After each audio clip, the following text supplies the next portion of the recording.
Hello and welcome to Pedagogy Press, where we discuss pressing issues facing educators today. I'm one of your hosts, Holden Harris, joined today by Katie Dukes. Katie, how are you today? I'm great. This is exciting. Thanks for having me. Thank you for coming on the show. And of course, you are a co host, so you're always welcome. Well, just a little bit about each of us. My name is Holden, and I'm an educator in my fifth year in the field of education. Currently, I'm working as a reading interventionist or literacy teacher, is my official title. But that's what I do, and I love education. I'm studying right now for to earn my doctorate in curriculum instruction. And what about you, Katie? Why don't you tell us a little bit about yourself also? Yeah, so this is my 13th year of teaching, and am currently a math teacher for fifth grade. In my experience, I've taught all the way from third grade up to eighth grade math, science, social studies, um, music, even. So I've got a pretty broad resume, you could say.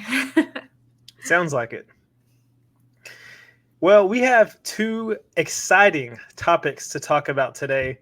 The first one comes from Fox 13, Salt Lake City, with a headline that reads multiple school districts fail to provide teacher bullying data to public. So let's look at this article real quick. This was posted on October 13th, 2024. And here's what it says.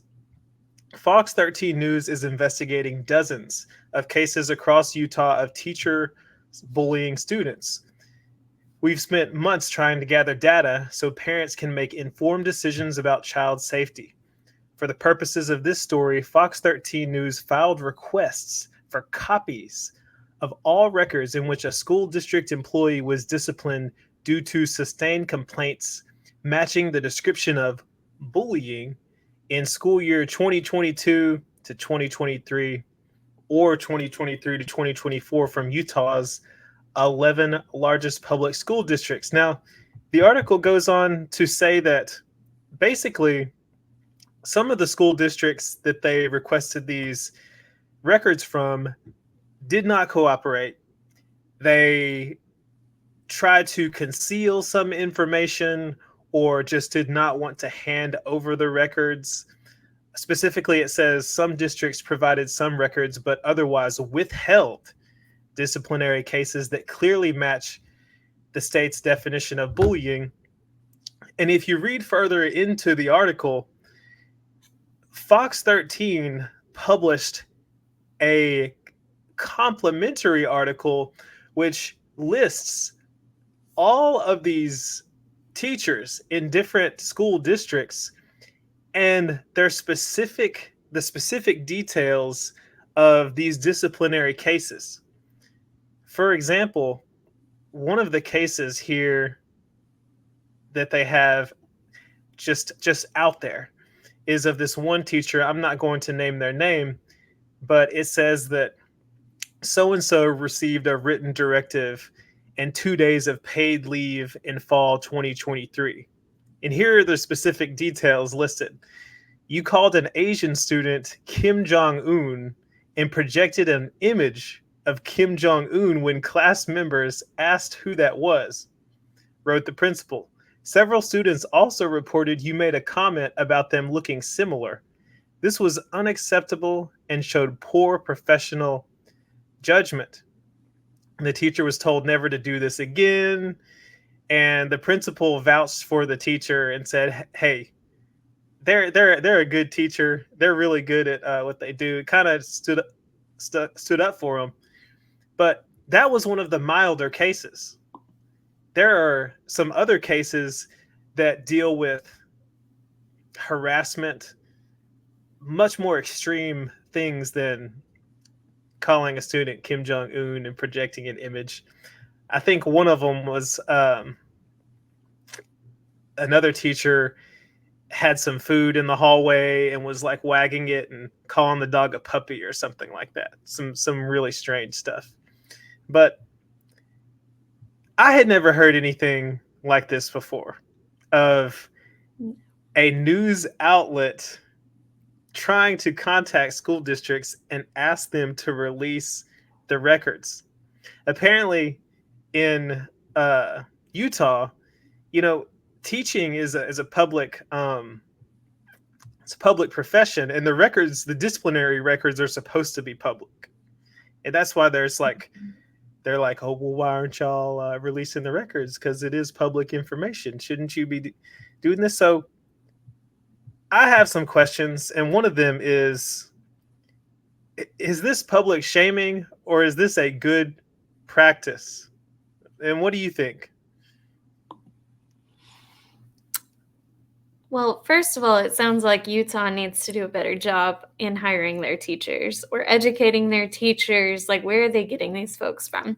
But, everybody does make mistakes. And so I'm wondering, are these all of the, clearly the example you gave was just, that was wrong. There was no question about that. But for the others in the extensive list, I'm wondering how many of those things were one-offs, how many were repeated. Would it be bullying or would it be just an outright offense? Because I do think that there is a difference there. Bullying implies that it's, if you look up the definition of bullying, it talks about it being unwanted, unwarranted, creating a power dynamic and different things like that. I do think that in terms of, you mentioned releasing the records being public. I know that we have FERPA, which covers disciplinary actions for students. So do you know, does that cover teachers as well? Off the top of my head, that would be something I would have to look into.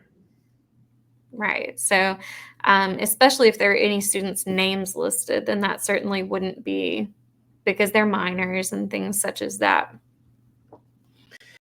So, can you explain to us then what FERPA is? And you are from Texas, so just that context there. All right. So FERPA is the Family Educational Rights and Privacy Act. It's a federal law, and so it covers a lot of different things. But any institution that receives government funding, in terms of an educational institution that receives government funding, must adhere to the law. It talks about parents having the right to access their child's education records, the right to have those records amended if need be, basically giving parents control over their students' educational records, including like what can be released. Each year, that's part of the registration, is that parents have to mark whether or not their students' names, addresses, any identifiable information can be shared. But it also includes things such as their discipline records, their grades, things like that are private information for a student and their family.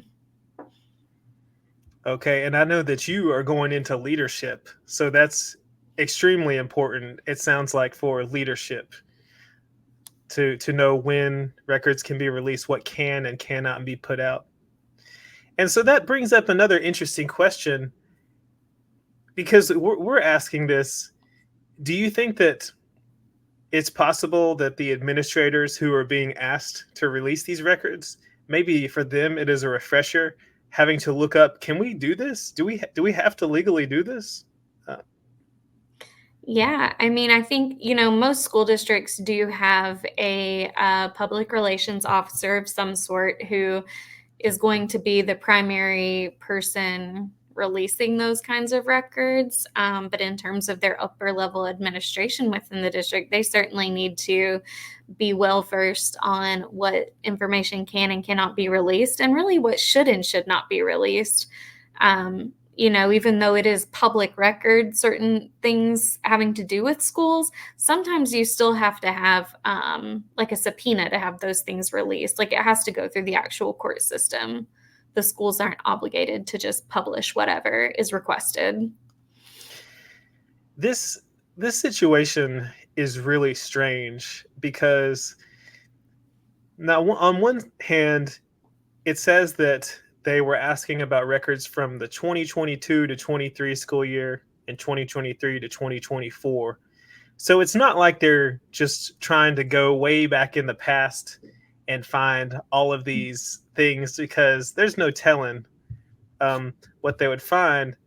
And the purpose that they say is that they're trying to make parents aware and make them informed about the schools that they go to, the teachers that their children are dealing with. But we know that in the field of education, there is a teacher shortage all over the United States. And we are essentially, people are trying to beg teachers to go in. Like, we will pay your way through education to get you certified and all this stuff. But States are then, as even I'm sorry. states are even changing their standards for who they will allow in a classroom, making certain exceptions for people who've maybe completed part of their education program but haven't actually graduated, allowing them to go ahead and finish up, like to start teaching while they're finishing their program. Right. That's essentially what I did when I started teaching. I started a program at the exact same time, and that was interesting. And thinking back to that time, it's like, you what are the unintended effects of this? Because as someone who we're trying to get you into education, but you know anything that you do, say, or do might be published on the internet by Fox 13 Salt Lake City. Yeah, and if you read further in this article, it does say that in Utah, all government employees are considered, anything that is a disciplinary record is considered public record. So, in Texas, it might be a little bit different where I'm at, other states, but for Utah, they are no holds bar here. Anything is open. I think for me, I would be concerned as a teacher about my safety in that situation, because if what exactly goes into being written up? Is it accusations? Are there investigations? I think we've all had students accuse us of doing or saying things that we didn't do, and it's essentially our word against theirs. So how far does this go in terms of what is qualified as bullying? Where are they drawing the line? Right. And there's a book that I'm reading right now. I believe it's called The Librarian, and it's about a librarian in Louisiana, which is where I currently am, that basically spoke out about people wanting to ban certain books in libraries. And the book, the first chapter, chronicles all the backlash and all of the hate mail, things that happened on social media, the things that people said that completely destroyed her mental health. And she feared for her safety because she received threats against her life for those kinds of things. And to have these teachers' names, because if you look at this article, you can see first and last names of people and the school district that they're in. And to think that this could have dire consequences for people who are on social media, that just, it really seems like it is stewing a toxic environment, creating the perfect environment for a storm against those types of teachers. And it is scary as an educator. I know for a fact that, I mean, I'm certain in the way I do things, but it's like one slip up, one thing that, or as you said, that a student says that you did, that gets out there. And if there's any kind of record on that, well, So really, really scary. But any final thoughts on that? Yeah, if you look further into the article, it does go into the way that Utah defines bullying. And so I think that that right there just kind of tells us as educators, we need to be aware of our state's, policies and um, kind of their definitions of different of bullying, of what's public record. We have to be aware of what's going on in our state to know what our rights are, and then what we need to certainly be mindful of as we make our day-to-day decisions in the classroom. Yes. And to that point, another last thing that I want to add on to the story about the student who was called Kim Jong Un. Uh, so here's what the article says. It says the student reported that he encouraged you to continue using the name to show he was unfazed by something that actually hurt him. It hurt him and his parents because the comparison you made was based on his race, and the person you compared him to is a violent, horrible dictator. So I think also it's not even necessarily how the student feels about it, but it might even be the parents Right. that are involved as well. And I'm sure we could tell some stories about parents and how how something happens in schools in the school, but the parents come in and it turns into a whole different thing. Absolutely. All right. Well, that's our first story, and we're about to get into our second story here in just a moment. But first, a word from our sponsor. As someone who loves reading and is always on the go, I need a solution that lets me read no matter what I'm doing. Audible is the answer. Their industry-leading audiobook streaming service gives me access to more than 500,000 titles on all my mobile devices. When I'm stuck in traffic, doing chores, cooking dinner, it really doesn't matter. Audible makes it easy to read and do everything else at the same time. So, whether you're interested in learning something new or just looking for entertainment, Audible is definitely worth trying. Trust me, you'll wonder why you haven't tried it sooner. Click on the link in the description to check out Audible and get a 30-day trial and access to your first audiobook absolutely free. People ask me how I have time to read so many books, and my answer is always the same. I use Audible. All right, let's get into our second topic. Katie, what do you have for us? All right, so I ran across this news story from October 14th, 2024. So that's today.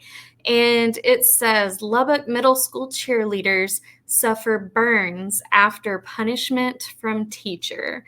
So we're talking about Lubbock, Texas here, which, if you're not familiar with Texas, just thinking about burns, it is a hot part of Texas. So let's see where these burns came from. Lubbock ISD is continuing to investigate a teacher who has been placed on administrative leave after 13 middle school cheerleaders were treated for first and second degree burns on their hands. According to KAMC, which I'm assuming is another news outlet, the 13 cheerleaders are from Evans Middle School and were forced to perform bear crawls and crab walks on the hot outdoor track and field track. The girls were told to perform these acts as punishment for performing a cheer at a recent football game that the coach did not like. All right, so just with that opener right there, I'm definitely intrigued, and I'm wanting to know what kind of cheer did they do? So let's keep reading. So it says that the coach found it disrespectful that the girls did the cheer that the coach did not approve of. And so it says that the temperature of the track was measured by a parent, and it was around 125 degrees Fahrenheit. That's pretty hot. So it says that the girls complained to the teacher and coach, but they were told to continue the exercises. And while many of the girls saw the school nurse afterwards, at least one student actually had to go to the medical center burn unit in order to receive treatment. So the teacher was placed on administrative leave. The parents are hoping to press criminal charges. And of course, the school district had to release a statement. And so they're aware of the incident involving a teacher's disciplinary method that resulted in several students receiving burns on their hands. The teacher directed a group of students to perform bear crawls on the outdoor track, which was heated by the day's high temperatures, and it resulted in multiple students being injured. So just stating the facts there. But then they go on to say, we are heartbroken over these events, as the safety and well-being of our students is our top priority. This does not reflect the standards or values of Lubbock ISD and Evans Middle School. So it says they're addressing the matter with urgency and they're fully committed to investigating. So, and then of course, letting the public know that the teacher has been placed on administrative leave, which is always, that's standard protocol there. They do say no child should ever be subjected to harm in a learning environment, and they're fully committed to ensuring that it doesn't happen again. So, as you, kind of read that, you can make your own assumptions. Of course, there's the read between the lines, I guess you could say. The district has to be very careful about what they can and cannot publish in terms of how they phrase everything, in terms of whether or not the teacher's at fault, the students are at fault.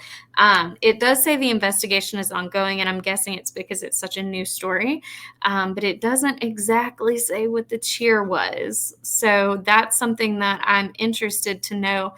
Was this cheer something that was inappropriate that the coach should have shut down immediately? Is it something that the coach just didn't like? I mean, I think we all have preferences in terms of things, but what was so terrible that the kids deserved this kind of punishment? So, Holden, I have a few questions for you, just getting you thinking or getting your feedback here. So, do you think the punishment fits the crime? Well, you started bringing up something that I didn't really think about, and that was because my immediate answer to that is no. The punishment does not fit the crime, because obviously the students were injured. It must have been a hot day. It's not like the teacher didn't know about the heat and the pain and suffering or whatever these cheerleaders were going through crawling on the ground, because it says in the article that they complained about it and they spoke up. I mean, I know I played sports in school, and I know that we would have been not happy about it. And some people might even, because I played soccer, some of us might even have walked off the field and said, we're not doing this. But I want to get some clarification from you, though. I mean, do you think that there is a case where a cheer is so bad that it does deserve this? I mean, like I said a minute ago, I think if the cheer was that awful, the coach or the teacher, whoever was in charge at that football game, should have stepped in and said, cut. It would be a lot better, in my opinion, for you to just stop and end it right there, as opposed to letting it go on and then punishing the students later. Like, no, their punishment should be stopping it right then and there. One thing that came to mind when I was reading it, because you mentioned earlier that I'm an aspiring administrator. So I've been studying, different types of discipline, behavior management, ways to, restorative practice, things like that. So one thing that has been particularly interesting to me is corporal punishment. I've worked in districts where, corporal punishment is certainly a no-no. And then I've worked in districts where corporal punishment is the norm. And I think when we think about that, we typically think of paddling or a student getting swats, something along those lines. But according to the state of Texas, which is where the school is at, corporal punishment is defined as a deliberate infliction of physical pain by hitting, paddling, spanking, slapping, or any other physical force used as a mean of discipline. Okay, it does not include physical pain caused by reasonable physical activities associated with athletic training, competition, or physical education. So, based on that definition, would this could this be considered corporal punishment? Wow, that's a great question. And I think under that definition, off the top of my head, I would say yes. Yes. Because read that last part again. So it does not include physical pain that's caused by reasonable physical activities associated with athletic training, competition, or physical education. So essentially, pain that's caused through actual, like, part of your education process, right? Like, as your students and football players are lifting weights, things like that, that's not corporal punishment just because it hurts when they do their training Right. drills or whatever. Right. I think so. I think so. I I don't know. I've had limited experiences with corporal punishment, and personally, despite whether or not corporal punishment is legal or considered part of the education system in some places, again, mind you, before I got into teaching, I substitute taught, and there was a school where they used paddling. So I saw that, and I saw that school environment, and they used corporal punishment for a long time. And based on what I saw when I was there, I don't think that it worked very well. Okay. So I'm not a big fan of that regardless. I also graduated in psychology. Um, so that has something that's not part of my, this is the pedagogy press. It's not part of my pedagogy. And, but yes, I think that according to that definition, I think that there is a way that the teacher could claim that this is corporal punishment. And, but it takes something like this to happen that is nuanced, because this isn't just, yeah, this isn't your everyday corporal punishment. This is something that is nuanced, specific to the cheerleaders. What did they do? What is this cheer? Like you said, doing bear crawls. I've heard of people. They make their students do push-ups, something like that. That's what I think of immediately. I guess, is that corporal punishment? I guess so. So I would say it is the equivalent of that, but it takes something like that for educators and administration to take a step back and say, okay, we need to hone in on our definition of corporal punishment and what is and what is not acceptable. Because I do think that this teacher has a case that if corporal punishment is allowed in Lubbock, then what can you say? I think it can be argued. Granted, the teacher may not feel welcome in that district, and may feel there may be some people who aren't happy with that teacher being there and whatnot. But it's a very, very tricky situation. Yeah, I didn't share this previously, but I do have two children of my own, and then fostered a boy that was in junior high for a while. And when we did the registration papers for all of my kids for school, each year there's a little, just a small little box that says yes, the school may administer corporal punishment, or no, they may not. And you have to mark, and the parents have to give permission for corporal punishment to happen. So the reason I brought that up is because if the parents have marked no to corporal punishment, and you could consider that situation as corporal punishment, they're looking at an even bigger lawsuit in terms of human rights and all kinds of things for policies being violated against those students who are, ultimately they're children, right? Because they're middle school students. So something that, like I said, even with my own children, something I try to do is logical consequences. So I'm wondering, how would bear crawls or crab walking, how is that going to, on a hot track of all things, how is that going to teach these cheerleaders that what they did or what they said was not appropriate? Granted, we don't know the actual context of the cheer. Was it just a cheer that the teacher didn't like, or was it actually inappropriate? We don't know. But I can't get it through my mind of how those two things correlate. You're not correcting the situation. You're not teaching them the proper way to handle themselves. You're just teaching them that if they do it again, they're going to burn their hands again. They're going to Yeah. experience the physical pain. So what would you, just real quick, what would you consider to be an appropriate consequence for something like that?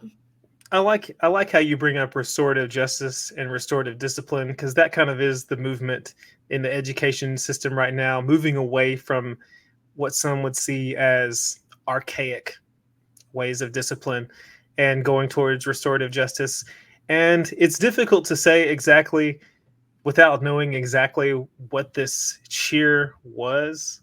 And I think that's what it comes down to, because the only thing that we're given here is that the coach says that the cheer was disrespectful.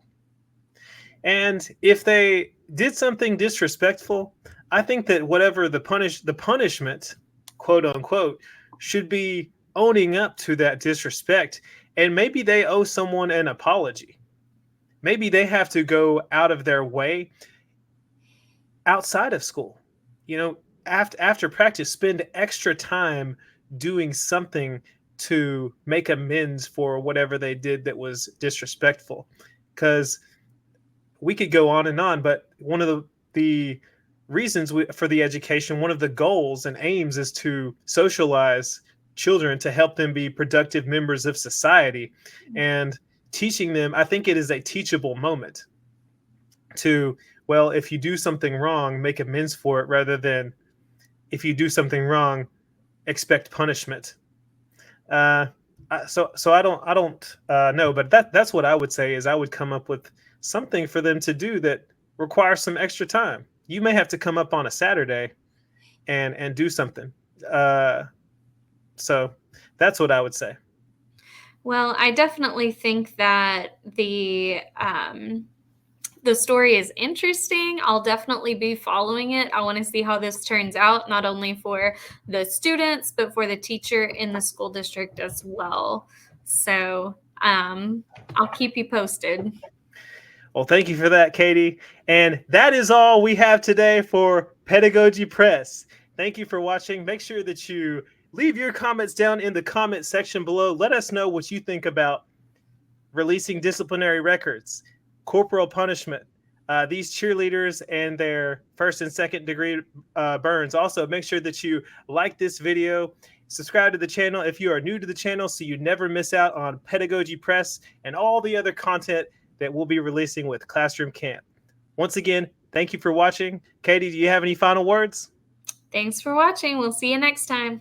See you next time.